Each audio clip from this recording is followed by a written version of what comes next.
महागठबंधन के नेता कर रहे हैं डूबती नैया को पार लगाएंगे माननीय जी को। अच्छा बताइए ना, डूबती नैया उनका ना है।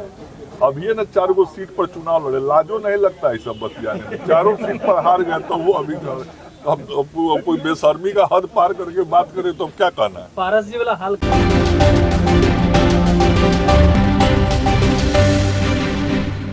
नमस्कार, आप देख रहे हैं रब्जी लाइव का डिजिटल प्लेटफॉर्म और मैं हूं आपके साथ निधि सिंह। देखिए, हम पार्टी के प्रमुख जीतन राम मांझी कहीं ना कहीं नाराज दिखाई दे रहे हैं। आपको हम बता दें कि जीतन राम मांझी का एक बयान आता है, वो कहते हैं कि उनको झारखंड में भी एक भी चुनाव लड़ने के लिए सीट नहीं मिला, दिल्ली में भी नहीं मिला। दिल्ली में चिराग पासवान को चुनाव लड़ने के लिए सीट मिला है। अब बिहार में अगर उनको सीट नहीं मिलेगा तो वो अपनी औकात दिखाने का काम करेंगे। जिसके बाद बिहार सरकार के मंत्री मंगल पांडे का बयान आता है। पहले तो वो राहुल गांधी पर जमकर भड़कते हुए नजर आ रहे हैं। इस रिपोर्ट में सुनिए पहले क्या कुछ कहते हुए नजर आ रहे बिहार सरकार के मंत्री मंगल पांडे। तो आप जी कह रहे हैं कि दिल्ली में टिकट नहीं मिला, झारखंड में नहीं मिला, बिहार में अपना औकात बता दें। और रोहिणी जी को सभी हमारे सम्मानित जो एनडीए के नेता हैं, आप लोगों को उसकी चिंता नहीं करनी है। हमारे जो सभी सम्मानित एनडीए के नेता हैं वह केंद्रीय स्तर पर बैठते हैं, सब बात होती है और सब निर्णय होते हैं। महागठबंधन के नेता कर रहे हैं डूबती नैया को पार लगाएंगे माननीय जी को। अच्छा बताइए ना, डूबती नैया उनका ना है।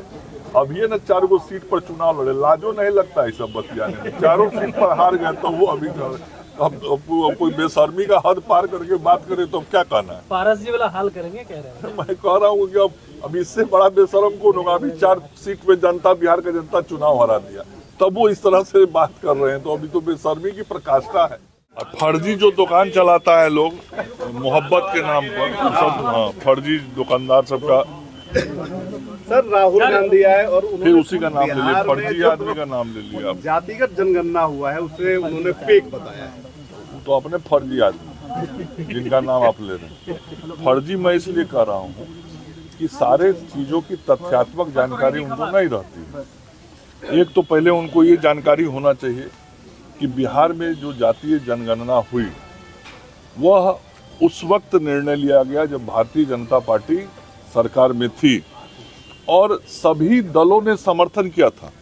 उसमें उनकी भी पार्टी थी और भारतीय जनता पार्टी के साथ नीतीश जी के नेतृत्व में चलने वाली एनडीए की सरकार ने जिस जातीय गणना का निर्णय लेकर इस कार्य को शुरू कराया था, उस कैबिनेट में मैं भी था, जिस कैबिनेट में इस काम के लिए राशि की स्वीकृति दी गई थी।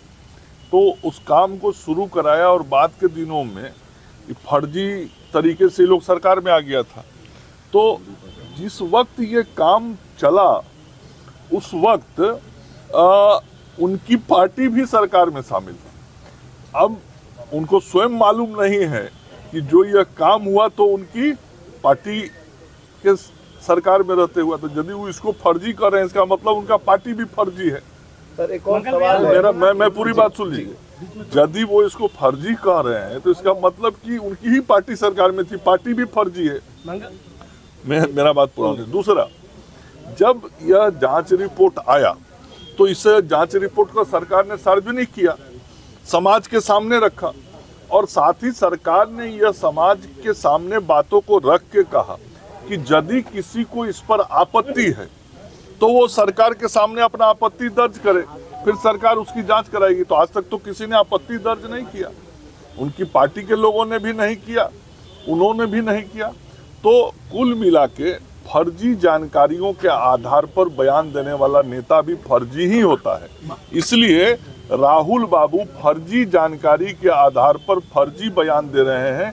हम लोगों के नज़र में वो नेता भी फर्जी ही हैं।